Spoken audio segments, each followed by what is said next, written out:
I've been meaning to talk about the theory of relativity for some time. I read this book, Gravitational Force of the Sun by Paris Splotter.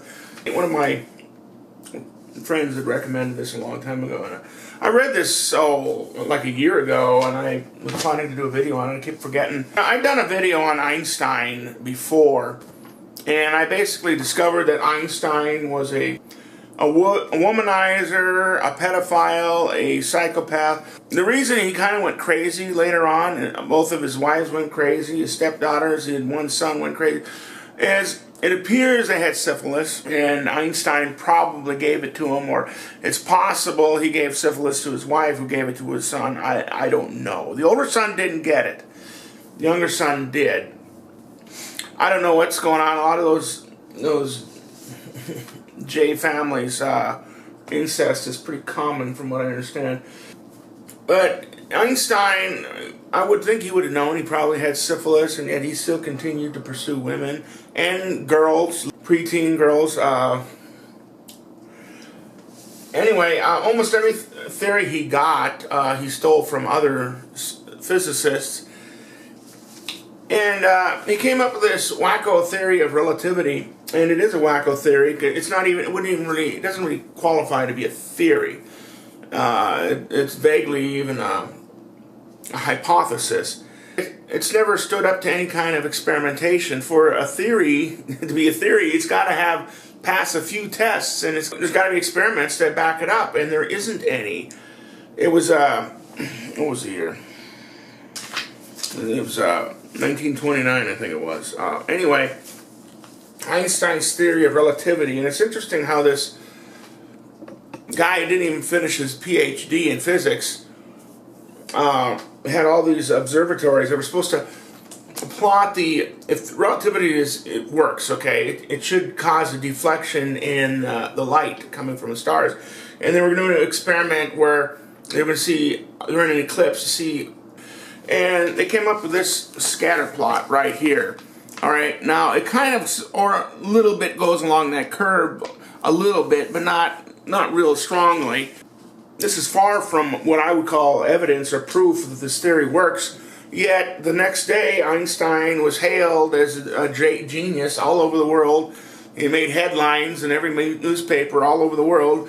This great Jewish genius came up with this idea that nobody else could possibly ever think of. And so it just had to be a pre-planned thing, How many, young physicists are going to get, have every observatory, all these observatories all over the world doing their experiments, and then on such loose evidence, Now, I don't agree with everything this woman says in this book, but a lot of it, she also talks about Isaac Newton, and he had some flaws too, although Isaac Newton was a lot closer to reality than Einstein. Other than that scatter plot, there has not been a single experiment that's ever proved relativity, unless you jack the numbers around. You can jack the math around a little bit to make it work out on paper, but it's never been worked out in any real experimentations. Einstein tried to make it fit the wobble of one of the planets, and then he realized his numbers were off, and then so he redid the math. He keeps tweaking, but it only worked for Mercury, not the others. If it's a real theory, it should work for all the planets, but it didn't.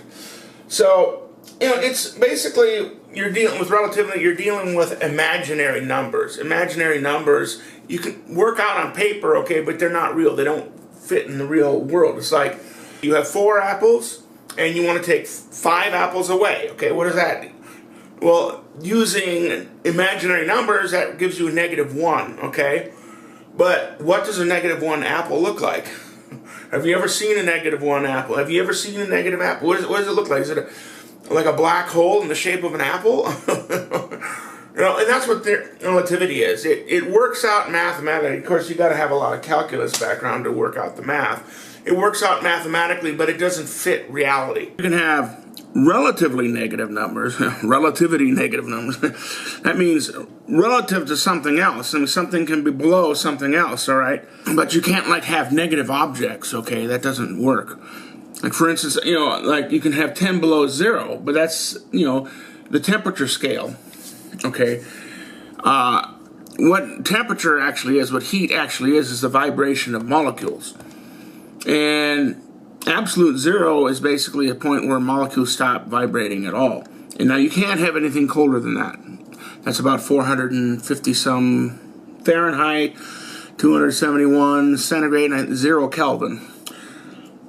You know, people think Einstein is such a genius because they can't understand his theory of relativity.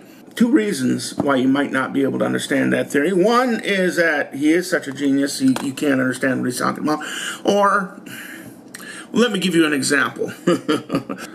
Let's say 29 to the 4th power minus r to the 16th root of the squared of the 3rd power over the 7th dimension minus 42 times the 3rd power pi minus over 6/3 to the 7 squared x. Now, what I just said, I'm sure some of you are going, wow, man, I can't understand what you're saying. Now, there's two reasons you can't understand what I'm saying. Either I'm such an extreme genius that you can't possibly understand my lofty thoughts, or the other reason is what I just said was just utter nonsense.